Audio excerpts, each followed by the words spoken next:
Hello friends, कैसे हैं आप सभी। आई होप आप सभी लोग बहुत अच्छे होंगे। तो हम लोग की आज जो वीडियो होने वाली है वो एसएससी सीएचएसएल के कैंडिडेट्स के लिए होने वाली है।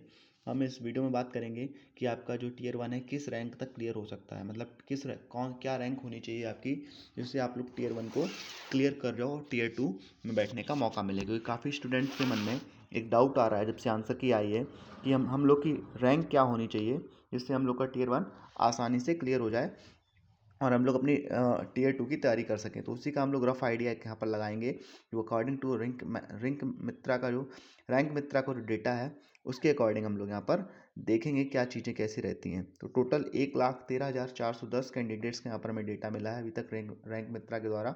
यहाँ पे 195 से ऊपर वाला एक कैंडिडेट है, 190 से ऊपर 2 कैंडिडेट्स यहाँ पर हैं, और उसके बाद आपके टोटल 150 से ऊपर देखेंगे तो 8,910 कैंडिडेट अभी तक यहाँ पर जो है 150 से ऊपर वाले हो गए हैं। 145 की बात कर 145 की बात करेंगे तो यहाँ पर 14,620 हैं, और 140 के ऊपर 21,286। हमें पता है एसएससी लगभग 10 गुने कैंडिडेट्स को यहाँ पर 10 टाइम्स कैंडिडेट को एसएससी जो है वो यहाँ पर क्वालिफाई करता है टीयर 2 के लिए टीयर 1 से। ठीक है, तो टोटल हम लोग की जो वैकेंसी है सीएचएसएल की वो 31 तो लगभग वैकेंसीज हैं। तो 31 को अगर 10 गुना हम लोग निकालेंगे तो यहाँ पर आपका हो जाएगा 31,000, यानी लगभग 31,000 कैंडिडेट्स जो हैं वो टीयर 1 को क्वालिफाई करने वाले हैं। तो अगर आप यूआर्स की बात करें कि यूआर से आप किस रैंक पर टीयर 1 क्वालिफाई कर सकते हो, तो मेरे अकॉर्डिंग आप अगर यूआर में आपकी रैंक 16,000 से 17,000 के बीच अगर है, 16,000 से अगर 17,000 के बीच आपकी रैंक आ रही है तो आप आराम से टीयर 1 को क्वालिफाई कर जाओगे। किससे? यूआर से। ठीक है, अगर आपकी रैंक 16,000 से 17,000 के बीच अगर आपकी रैंक आ रही है तो आप आराम से टीयर 1 को क्वालिफाई कर जाओगे। बाकी जो मैंने यूआर की कल कट ऑफ बताई थी 145 प्लस ही बताई थी, तो यही आपको 145 ही आपको कट ऑफ देखने को मिलेगी। कम से कम हो सकता है इससे ज़्यादा भी जाए, यानी अगर आप यूआर से हो और आपकी रैंक 16,000 से 17,000 के बीच आ रही तो आराम से क्वालिफाई कर जाओगे। बाकी ईडब्ल्यूएस कैंडिडेट्स की बात कर लें तो आप 20,000 रैंक तक अगर आपकी है तो ईडब्ल्यूएस वाले क्वालिफाई कर जाएंगे। ओबीसी अगर देख लें तो ओबीसी में अगर आप 18,000 से 19,000 के बीच अगर आपकी रैंक आ रही है तो आप ओबीसी से भी क्वालिफाई कर जाओगे। बाकी एससी एसटी वाले 22,000 और 23,000 रैंक तक भी क्वालिफाई करते हुए आपको दिखेंगे, यानी टोटल 30,000 तक आपके कैंडिडेट्स जो हैं वो क्वालिफाई कर जाएंगे टीयर 1 से। बाकी अब देख लेते हैं नॉर्मलाइजेशन का क्या कुछ रहता है। तो आगे हम लोग देखते हैं जो आपकी सबसे टफेस्ट शिफ्ट रही है इस एग्ज़ाम में वो रही है 30 नवंबर की आपकी शिफ्ट 1।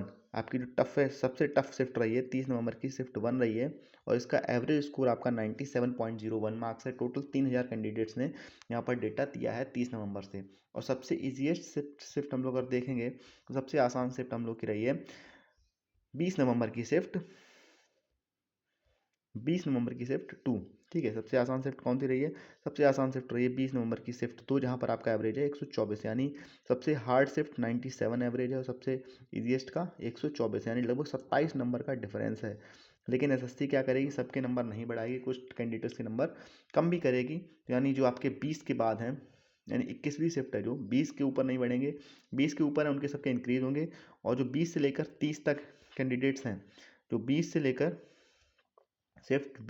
शिफ्ट 30 तक, यानी कि 30 शिफ्ट कौन सी है आपकी, जो 30वीं शिफ्ट है वो है आपकी 25 नवंबर की शिफ्ट 1, यानी 110 जो एवरेज का मार्क्स है।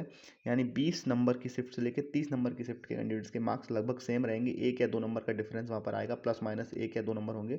बाकी जो नॉर्मलाइजेशन होगा वो होगा 31 शिफ्ट से लेकर, और ऊपर वाली इनके नीचे मार्क्स क्या होंगे आपके, डिक्रीज होंगे। और जो 1 से लेकर 20 तक के जो मार्क्स होंगे वो इंक्रीज कर दिए जाएंगे। ठीक है, तो 1 से 20 तक के मार्क्स इंक्रीज हो जाएंगे, और आपके 31 से लेकर 50 तक के मार्क्स क्या हो जाएंगे, डिक्रीज हो जाएंगे। बाकी जो बची हुई 21 से 30 तक के मार्क्स ना इंक्रीज होंगे ना डिक्रीज होंगे। तो यही रफ आइडिया था। बाकी अगर आपकी रैंक अगर 16-17 हज़ार बन रही है यूआर कैटेगरी से तो आप लोग मेंस की तैयारी में लग जाइए। बाकी इतना ही था इस वीडियो में। बाकी डिटेल्ड वीडियो इसके ऊपर और कुछ आपको अगर चाहिए हो तो मैं एक और वीडियो बना दूंगा, कमेंट सेक्शन में बता देना। तो मिलते हैं अगली वीडियो के साथ, तब तक आप लोग मेंस की तैयारी में लग जाइए। बहुत बहुत शुक्रिया, बहुत बहुत धन्यवाद।